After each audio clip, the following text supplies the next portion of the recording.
kupas. Nah, seperti yang lalu, tentunya saya pasti menganggap bahwa teman-teman peserta ini sudah paham, dan saya akan memberikan beberapa tips, beberapa catatan yang tentunya bisa menjadi acuan di ICD yang kadang kita suka luput gitu di dalam pengkodeannya. Nah, tentunya kalau bicara chapter isinya gitu ya atau pengertiannya, saya nggak akan bahas terlalu banyak, tetapi nanti kita juga boleh ya saling berinteraksi di belakang. Dan ternyata DPD Ekonomi Jambi juga sudah menyiapkan beberapa pertanyaan yang mudah-mudahan nanti kita bisa bahas di belakang ya. Ada yang soalnya paling pendek, ada juga yang paling panjang gitu ya. Nanti kita coba lihat ya seperti apa soalnya. Ya, saya belum menyiapkan ya jawabannya, nanti kan akan kita kupas sama-sama, akan kita lihat sama-sama dibahas, buka ICD-nya gitu ya, karena kita hari ini workshop.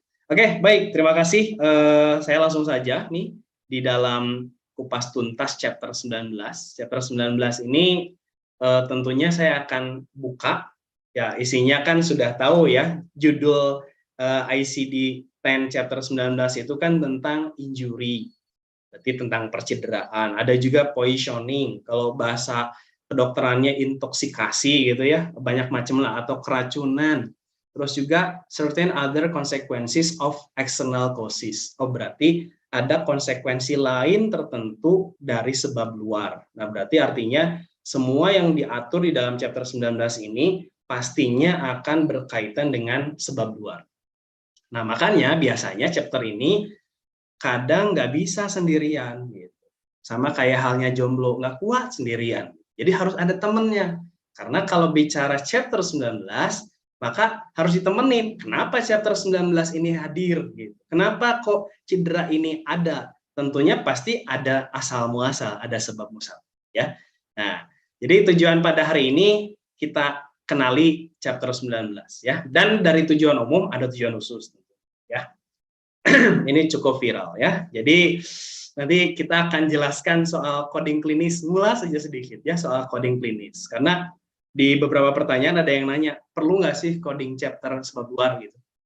Nah, ini nanti akan menjawab ya soal coding klinis. Terus juga kita akan bahas lagi soal catatan-catatan secara spesifik di dalam chapternya, dan nanti kita akan bahas kasusnya ya, kasus di dalam chapter 19. Dan akhirnya dari tujuan khusus ini punya 3 pokok bahasan. Ada coding klinis, ada chapter specific notes, ada juga kasusnya. Nah, kalau ngelihat gambar tadi pasti ke sini ya ngarahnya ya, kode RT. Tapi kita tidak akan membahas kode RT, karena kita akan membahas kode ST ya. Jadi bukan kode RT ya, tapi kode ST, karena chapter 19 itu kode S sampai kode T gitu. Nanti akan kita bahas sama-sama ya. Oke, maksudnya let's start ya. Maksud kita mulai ya. Nah, sebelum masuk ke ICD, ya ini hanya membuka dulu ya, membuka dulu bahwa kondisi Indonesia atau kondisi dunia diharapkan adalah kondisi sehat kan gitu ya. Jadi menurut WHO, sehat itu adalah di mana dia itu secara lengkap sehatnya fisik, mental, dan juga kehidupan sosial. Nah, berarti artinya kalau seandainya pingin sehat, ada suatu kebijakan dari internasional maupun dari nasional kan gitu. Nah, ketika kita pingin disebut sehat, maka ada suatu kebijakan, ada sesuatu aksi yang harus dilakukan. Nah, seperti PMIK. Ketika PMIK menjadi tenaga kesehatan, berarti artinya dia turut andil di dalam kesehatan.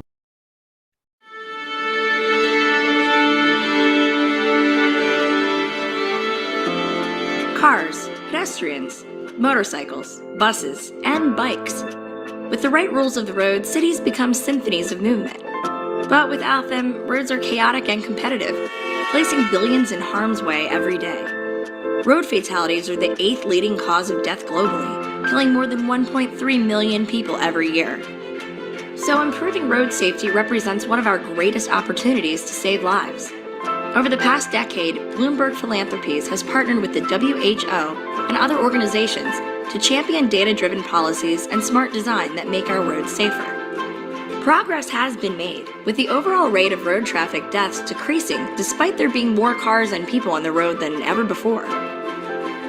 And since the WHO's last global status report on road safety in 2015, 22 additional countries have amended their laws to bring them in line with the best practice on key risk factors, including drink driving, helmet use, seat belts, and child restraints. Nearly 1 billion more people now benefit from at least one of these protections. But there's more work to be done. 70% of participating countries have amended their road safety laws, but not one addressed speed, an additional key risk factor. Bloomberg Philanthropies is committed to encouraging more governments to take action and raising public awareness on road safety. To learn more, visit www.bloomberg.org/road-safety. Kalau kemarin mungkin kita menganggap bahwa COVID-19 itu pembunuh nomor 1 gitu ya. Ternyata nomor 5 ini masuk ke ranking 5 besar di dunia, bahwa ternyata pembunuh manusia atau populasi manusia itu nomor 5-nya adalah kecelakaan lalu lintas. Nah, kecelakaan lalu lintas ini tentunya ada laporan kan gitu ya, ada laporan dan apa saja yang ada di dalam di sana. Nah, kita tahu bahwa ternyata di dalam data tadi yang kita laporkan dari rumah sakit atau dari Fasiankes lain ke Dinas Kesehatan atau ke Kementerian Kesehatan, itu ternyata sampai ke WHO. Dan kita kalau menjadi anggota Formiki, kita tahu ya tujuan Formiki adalah meningkatkan derajat kesehatan masyarakat. Maka dari itu, sebetulnya apa sih kontribusi PMIK di dalam menyehatkan masyarakat Indonesia atau bahkan dunia adalah dengan mengembangkan sistem rekam medis dan informasi kesehatan. Jadi kita tuh manajer informasi yang sesungguhnya. Maka dari itu hari ini salah satu faktornya kenapa kok diajakin terus sama Formiki Jambi buat bisa mendedikasikan diri sebagai tenaga PMIK yang nanti bisa menghasilkan informasi yang berkualitas. Salah satunya dengan apa? Salah satunya adalah dengan kodifikasi klinis kan gitu. Nah, makanya kenapa coding lagi gitu. Terus banyak juga yang minat ya coding lagi. Walaupun coding sekarang sudah bergeser juga pemakaiannya ke arah klaim. Tapi esensinya ketika kita membahas soal ICD, International Statistical Classification, berarti kan kita tuh ICD-nya digunakan untuk statistik. Nah, salah satunya yang tadi, kenapa Bloomberg dia ingin memberikan sekian juta dolar untuk dunia, tetapi bagi pemerintahan yang punya tata kelola data yang baik. Salah satunya Indonesia, karena judulnya sekarang kupas tuntas dan implementasi, sebetulnya dipakai nggak sih chapter 19 di Indonesia gitu ya? Saya akan sharing nanti ya. Dan saya berani bilang bahwa kompetensi kita, PMIK, itu sebetulnya mewujudkan SDGs dengan data yang tadi. Atau good health and well-being. Mewujudkan masyarakat yang sangat sehat, yang punya kesehatan yang bagus, punya kehidupan yang bagus dari sisi kesehatan. Makanya kita punya standar profesi, kan gitu. Ada 7, ini sering digaung-gaungkan. Mungkin sama ketua DPD-nya, sama timnya gitu ya, kita tuh ada 7 dan fokusnya adalah salah satunya di coding, bahwa kita punya komponen kompetensi yang berkaitan dengan khusus coding, di mana kita tuh harus paham konsepnya, harus paham nanti yang terkait dengan coding dan masalah kesehatan lain serta prosedur. Maka kita harus bisa mengembangkan petunjuk standarnya. Lalu kita harus paham struktur, karakteristik, dan sistem yang digunakan. Jadi nggak hanya ngoding, tapi kita wajib juga paham apa yang ada di dalam ICD tersebut begitu ya. Dan nanti jenisnya juga harus tahu gitu. Loh, kenapa hanya ICD-10 saja yang dibahas? Padahal kita tahu ya, keluarga klasifikasi internasionalnya punya WHO itu banyak banget. Nggak hanya ICD-10. Mungkin nanti ICDO gitu ya, bisa nanti dibahas lagi kalau seandainya memang mau diadakan workshop atau pendalaman gitu. Apa sih ICDO, untuk apa gitu. Bahkan sekarang sudah ada ICD-11 kan gitu ya. Nanti juga ada pembahasan-pembahasan yang lain. Nah, selain kita tahu konsepnya dan keluarganya gitu ya, kita juga harus mampu menggunakan di kompetensinya. Mau menggunakannya nanti ICHI atau ICD-10 yang ini ya, atau bahkan ICDO yang tadi sudah disampaikan, sampai dengan ICD-11. Nah, kemudian yang ketiga, nanti mampu menggunakan sistem pembiayaan. Akhirnya yang tadi, yang di depan bergeser, yang tadinya untuk pelaporan, bisa digunakan juga untuk sistem pembiayaan, akhirnya dipakai ya. Kodifikasi ini dipakai untuk klaim, kan gitu. Nah, kita tahu ya, ada softwarenya, kita pakai vClaim, atau yang di Fastcare 1 ada pCare. Atau kalau di mana di rumah sakit ya nanti pakai inasi bijis kan gitu. Dan yang ini yang paling penting nih, karena ICD International Statistical tadi, saya akan relasikan dengan kenapa kok PMIK bisa membuat sehat. Karena PMIK ini akan bisa menyajikan statistik dari hasil codingnya, gitu ya. Sehingga saya pernah bikin artikel di website. Berawal dari kompetensi coding, ICD kita maksudnya, kau bisa menyelamatkan banyak orang. Nanti bolehlah kunjungi websitenya ya, cari soal kata kunci ini gitu. Dan kalau ngambil dari Bloomberg Philanthropies, ternyata Bloomberg ini dulunya adalah wali kota New York. Dia orang kaya, namanya juga filantropi ya, filantropi. Jadi semasa hidupnya ini dia sudah memberikan sekian miliar dolar. Untuk siapa? Untuk negara yang berusaha menggunakan data untuk meningkatkan kinerja pemerintah plus kehidupan warganya. Kan tadi ya, sesuai dengan SDGs, Sustainable Development Goals, di mana masyarakat itu kalau ingin sehat, sehat totalitas, sehat secara komprehensif. Nah, salah satunya adalah Bloomberg.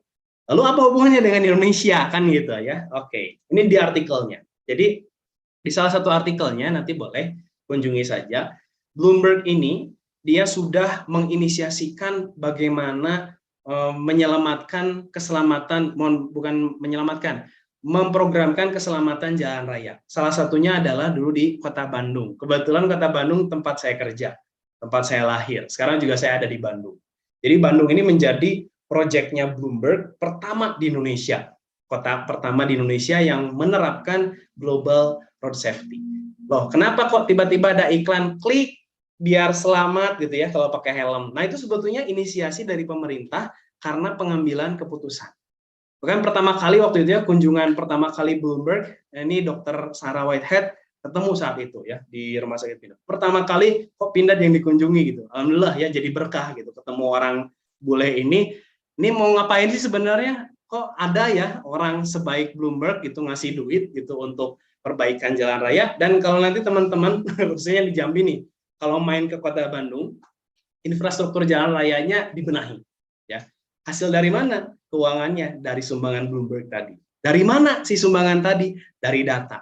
Karena kita melaporkan setiap bulannya, ini juga masuk ke dalam newsletter. Ya mohon maaf orangnya ini lagi gitu ya, karena kebetulan pas orang ini yang dipotret sama Bloomberg-nya gitu. Akhirnya masuk nih ke sini reporting untuk data kecelakaan lalu lintas, juga soal cederanya, tipenya apa saja. Jadi Bloomberg ini datang dan menginisiasikan dan membuat suatu sistem. Dan alhamdulillah kita DPD Pormiki Jabar gitu ya membantu Bloomberg untuk mengadakan pelatihan ICD, pelatihan coding khusus untuk chapter 19-20. Kebetulan saat itu narasumbernya saya dengan Pak Teguh saat itu ya. Jadi kita alhamdulillah dipercaya oleh Bloomberg untuk ditunjuk ngasih pelatihan ke setiap rumah sakit di Kota Bandung bahwa mencari kode yang terbaik, mencari kode yang berkualitas dari chapter 19 dan chapter 20. Dan akhirnya bukunya ini diluncurkan jadi Bandung Road Safety. Nah, ini salah satu implementasinya. Kenapa sih PMIK sangat berarti di dunia gitu ya. Ini dari sisi internasional. Mungkin belum terlalu terekspos, tetapi hari ini saya ekspos ya. Karena kebetulan chapternya chapter 19 plus saya juga kebetulan juga ikutan saat itu ya. Jadi bukan maksud jadi artis ya, tetapi memang kebetulan saat itu dipercaya, alhamdulillah ya. Jadi sangat berkah sekali. Nah, di launching juga Bandung Road Safety ini bukunya, pelaporan jalan raya di mana setiap pelaporan kita dibuat statistik seperti ini. Keren ya. Jadi di mana kalau berkendara, kendaraan bermotor itu 77%-nya pasti cedera, katanya gitu. Kasihan banget ya. Terus 63%-nya ini pasti meninggal. Ini menurut data. Apa saja? Yang pejalan kaki lah, ya sepeda lah, tabrakan dengan motor, motor dengan motor, motor dengan penumpang, atau dianya jatuh sendiri. Nah, data ini dari mana coba? Dari ICD-10, chapter 19, chapter 20. Bahkan oleh kita, kolaborasi Pormiki, Dinas Kesehatan Kota Bandung dengan Bloomberg, membuat data statistik seperti ini. Paling banyak diitemin. Ternyata yang paling banyak celaka itu adalah pejalan kaki yang ditabrak motor. Ada juga motor dengan motor. Nah, ini yang hitam-hitam ini berarti banyak banget ya. Nah, ini salah satu bentuk kenapa sih informasi kesehatan ini sangat berarti. Dari data ICD secara nggak langsung jadi data. Oh, berarti titik concern-nya pemerintah kita dari data ICD adalah perbaikan gimana sih caranya menyelamatkan manusia di jalan raya gitu. Bahkan ini ya sudah ada datanya. Rata-rata 77% pengendara motor yang celaka. Nah, begitu. Ini sangat menarik. Bahkan menurut statistik 87% kematiannya itu rata-rata rentan, yaitu pengguna sepeda motor, pejalan kaki, pesepeda, dan kendaraan roda 3. Ini menarik ya dari data. Nah, terus ini juga ada pertanyaan. Mengapa di rumah sakit masih ada yang tidak mencantumkan kode eksternal COSIS? Apa dampaknya dari hal tersebut? Nah, ini ada pertanyaan ya dari pendaftar atau peserta yang saat ini hadir mungkin ya. Mungkin pernah nanya ini, kok masih ada yang tidak mencantumkan kode eksternal COSIS? Terus kalau nggak mencantumkan bagaimana? Kalau di kami, di Bandung, tidak mencantumkan berarti adanya misinformasi. Sehingga pengambilan keputusan di tingkat nasional, khususnya di Kota Bandung ya, di tingkat kota, atau nanti bahkan oleh Bloomberg-nya gitu, itu akan dipertaruhkan. Yang tadinya kita disumbang, mungkin nanti tidak lagi disumbang gitu. Siapa tahu begitu. Jadi dampaknya sampai ke arah sana loh. Karena kita tuh dianggap Kota Bandung itu bagus untuk pelaporan datanya, external COSIS injury-nya gitu ya. Nah, ini kebetulan salah satu inspirasi di Kota Bandung ya.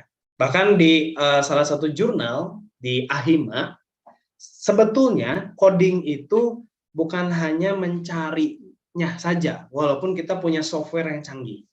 Tetapi kita juga harus senantiasa memverifikasi ke tabular list. Ini yang kadang menjadi kelemahan coder. Nah, begitu. Ya, ini penelitian dari jurnal AHIMA. Nanti boleh diakses, tuh linknya sudah ada ya. Dan kalau saya flashback soal teori coding, bahwa sebetulnya coding ini kan dari ICD. ICD dikembangkan sebagai klasifikasi yang praktis, bukan kaku, bukan murni teoritis, sehingga dia akan terus mengalami revisi. Coding, kalau kata Bu Gemala, penetapan kode, bisa huruf atau angka, atau kombinasi huruf dan angka. Tapi kalau coding klinis, kalau menurut HiSHub, ini adalah proses menerjemahkan penyakit, lalu masalah kesehatan yang terkait dengan kesehatan, dan konsep tindakan gitu. Bisa alfabet, bisa numerik atau alfanumerik kan gitu.